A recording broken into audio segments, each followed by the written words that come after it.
Previously on Elephant's Eye.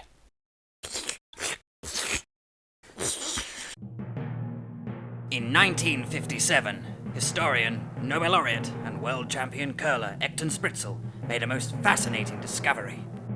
Locked inside a small, antique chest found hidden under a turn-of-the-century dwelling in Whitechapel were a series of journals penned by Joe Merrick, the legendary Elephant Man. Within these long-lost tomes, a startling tale unfolded. A story the British police force, government, and even the monarchy attempted to hide under concrete, as you would a dead hitchhiker.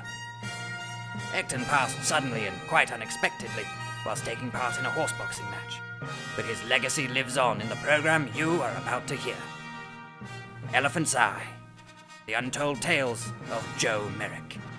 Adapted for the wireless and narrated by me, Horatio Fife. Part 4.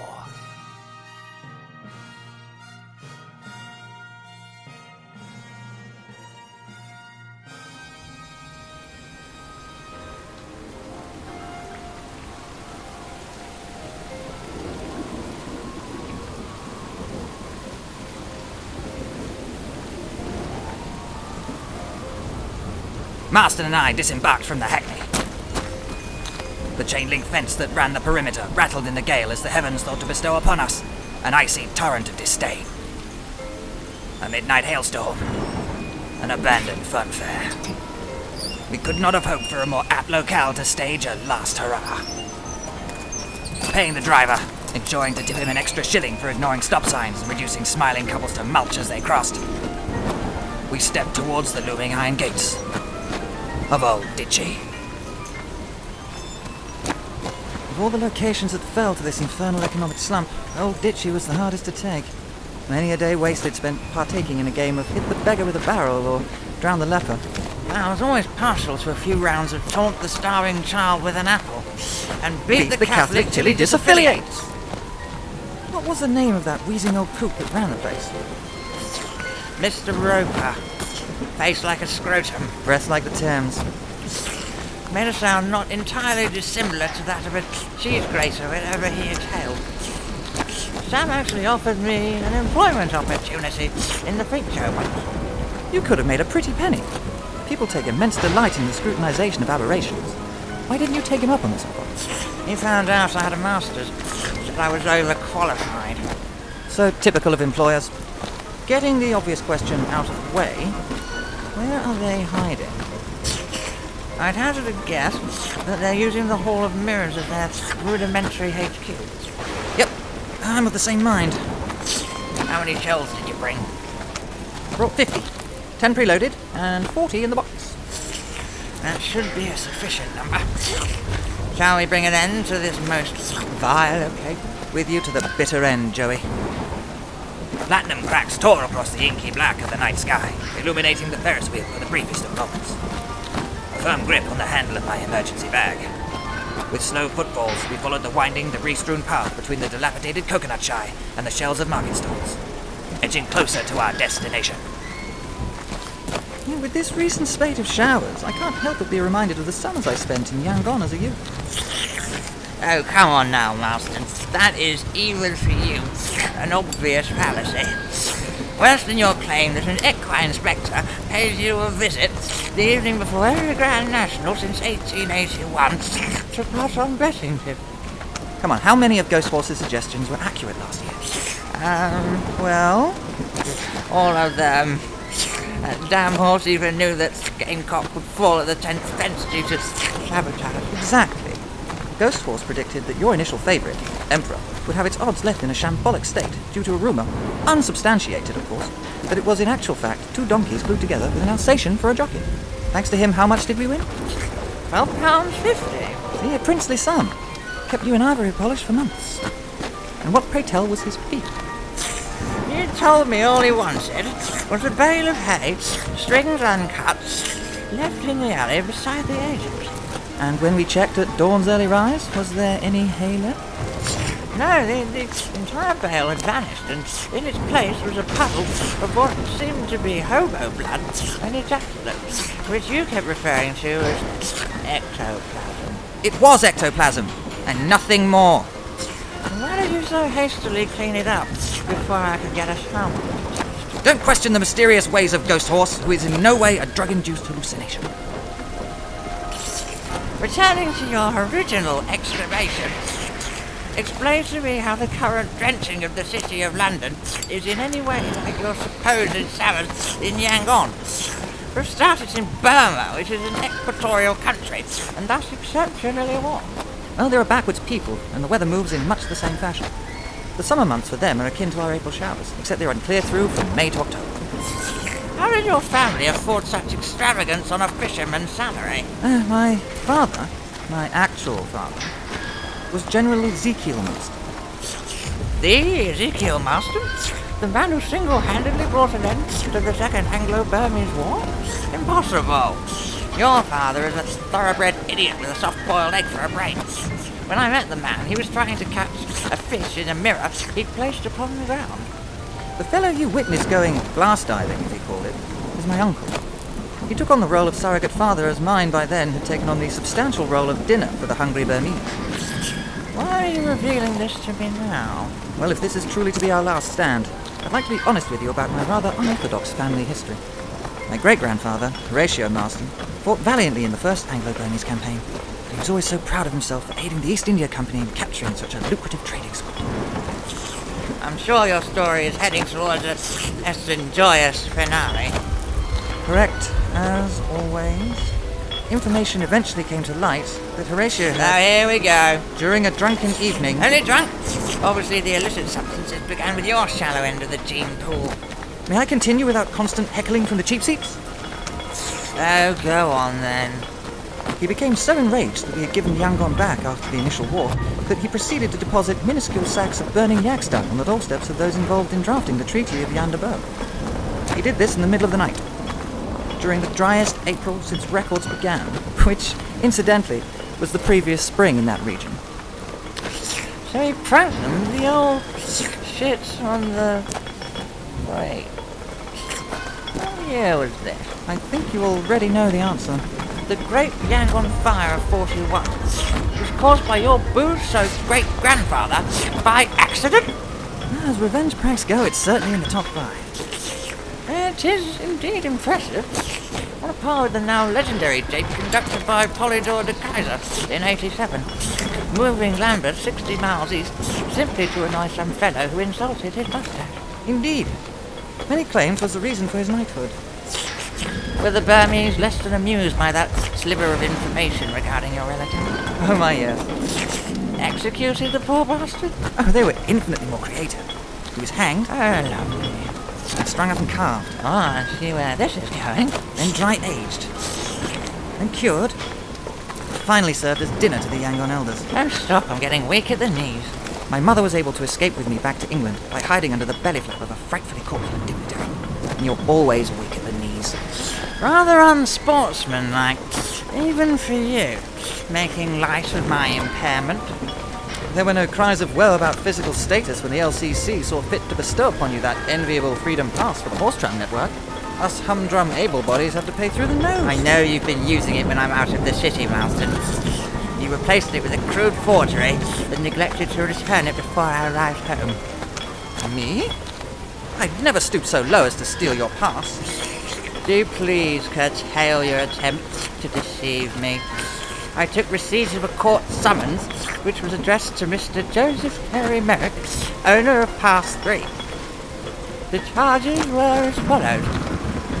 Lewd conduct, rubbing one's groin against the shoulder of a fellow passenger, even after being asked several times to cease. Public intoxication, wine, gin, whiskey, cocaine, opium.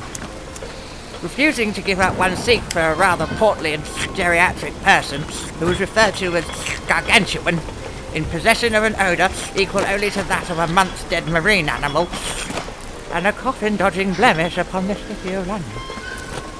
3 attempted thefts of a horse. All attempts thwarted, as the culprit forgot what he was doing and became entranced by a shiny object. And singing "Where did you get that hat?" whilst riding the tram from Kensington Oxford Circus and back again. You heartily enjoyed when I sang it for you in the office. All knee-slapping and toe-tapping. That is a fine ditty to while away a few moments. However, you sang it non-stop for 5 hours. Oh. Several passengers were removed from the tram and sent to Hanwell.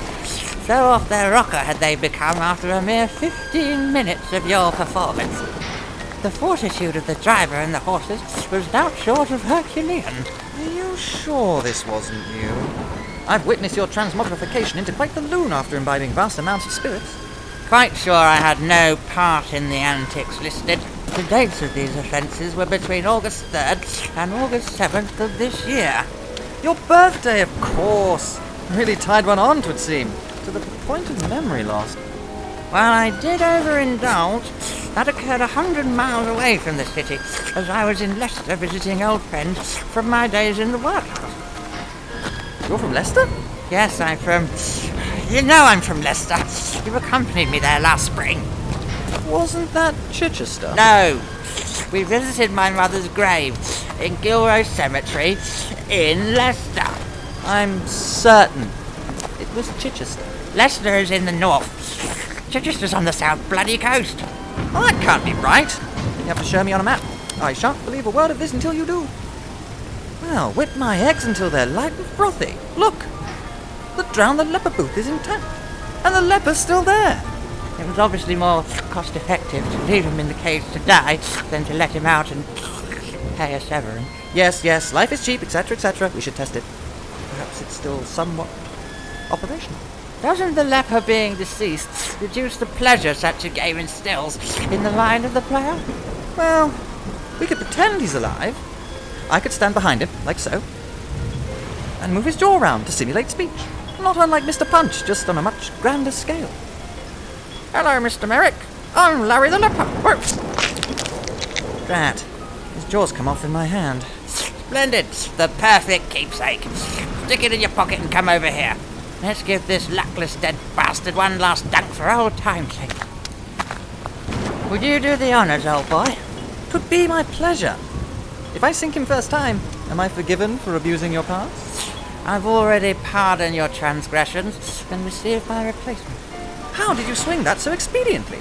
The LCC are renowned procrastinators. I told them a beggar child had stolen it from my pocket the week before, and if I didn't receive a new pass within 48 hours, I'd release to the press some photos I have of key, high-ranking staff within the LCC visiting a less than reputable establishment in Soho. Last I heard, they'd arrested several street urchins matching the description I provided, who confessed, with only mild interrogation, to swiping the pass, then standing atop one another's shoulders in a long coat to create the illusion of an adult. Were they punished? Hanged. Each and every one of them. You truly are the humanitarian this country so richly deserves. I'm still a throwing arm like Bill Hutchison. And the drug intake of Pug Galvin.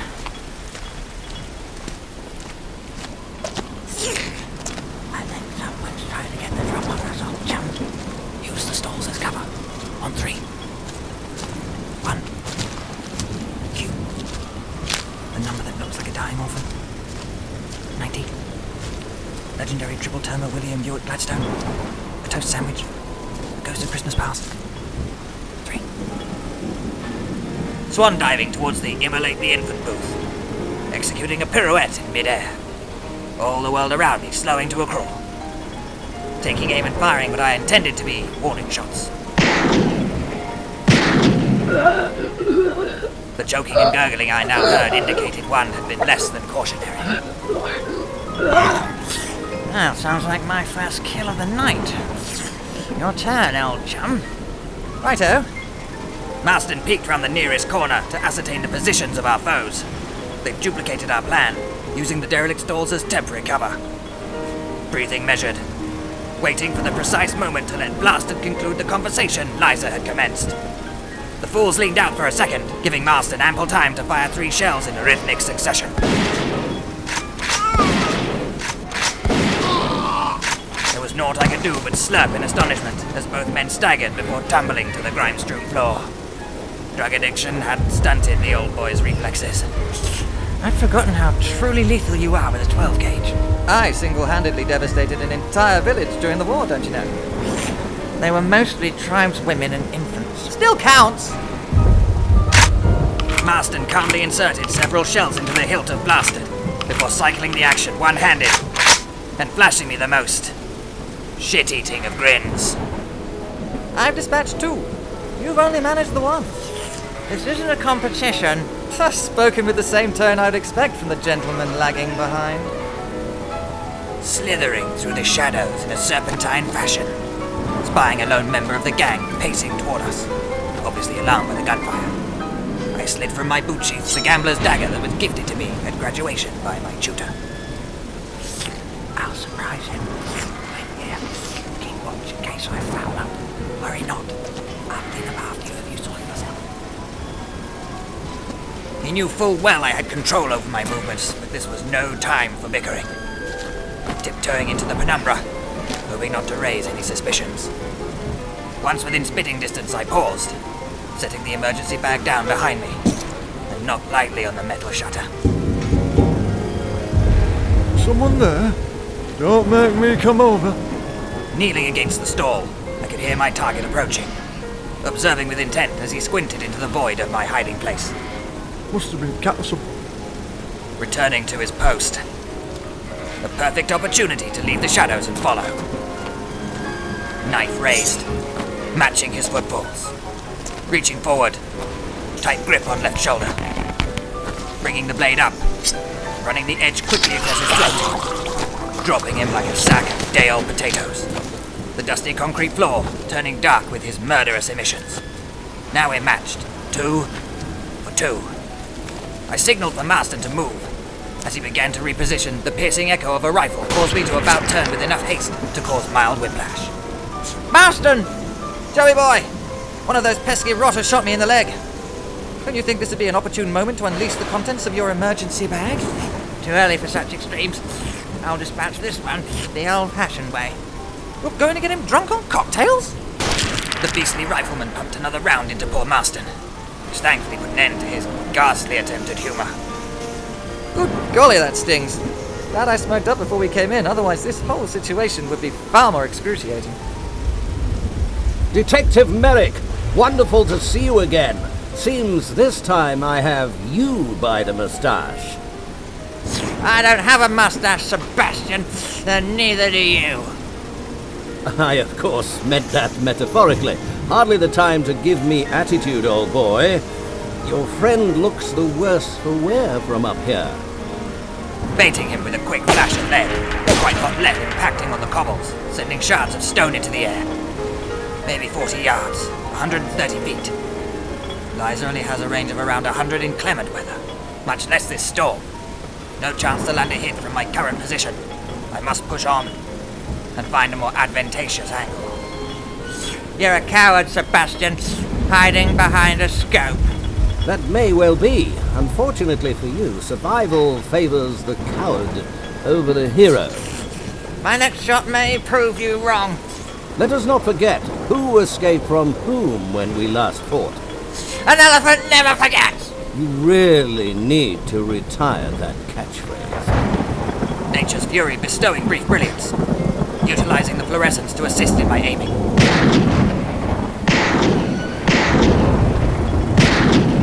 Firing off 4 slugs in the vague direction of a silhouette. Watching it flip backwards, toppling from the canvas. Hobbling as casually as one can with fatal injuries towards Sebastian's writhing body. Sebastian, How did you do that? you underestimated me. I gave him a swift kick to the ribs, forcing him onto his back, staring down into his bloodshot eyes, plasma staining his once pristine uniform. I hope that's not silk. I hear it's rather arduous to remove the stains of grey matter from such fabrics. And with you not being an actual butler, the task will be all the more taxing. You'll be leaving the House of Mirrors in a body bag, Merrick. 3 of us left, and only 1 detective. You don't stand a chance against the ninjas. There's no such thing as body bags. You made that up to sound cool. You were a worthy foe, Sebastian. I was impressed with your rifle technique, even under such duress, though your skills weren't honed enough to save you. See you in Hull. Hull? No, Hell. Oh, that makes more sense, really. Why would anyone actually want to be in Hull? Ninjas. Truth be told, I wasn't enthused by this notion. Not due to any racial connotation. I admire the Japanese for the way in which they've turned murder into an art form. But if it wasn't already obvious, I'm not much of a brawler. Slippery trickles of hemoglobin emanated from my bullet-riddled leg. Tearing a strip of fabric from the tail of my shirt, tying it around my thigh. A makeshift tourniquet to stem the flow. Without medical attention, it may be lost. Shimmering forks of electricity stretch betwixt the cumulonimbus, bringing my destination into sharp focus. My whole career, my whole life has been leading up to this night. A true test of all I've learned, every skill I honed on the street, culminating in a final tussle to clear my name, to unburden my soul. Barrel-chested, dragging my leg behind me, I placed a hand against the door leading to the hall as Marston called out. Joe, if you somehow survive and find that I've expired in a pool of my own soilings, will you do something for your old pal Marston? Without question, but make it something within reason. Have me taxidermed and my body installed in the long drop room at Newgate. So, even in death, I'll never miss a hanging. It's a deal. And make it a hero pose. Oh, chum. I didn't want to lie to the man. There's little chance of my escaping from this night. Even if I did, he'd be dead and thus would never know I reneged on his request. Unless he returned to the land of the living as a ghost. Would you come back to haunt me if I was unable to fulfill my request? Not a chance. If I become spectral, I'll spook up the Gaiety girl. Can't send a cease and desist to a spirit. Safe in the knowledge that I wouldn't have to operate a detective agency with a phantom, I stepped through. The end of this sordid tale was in sight.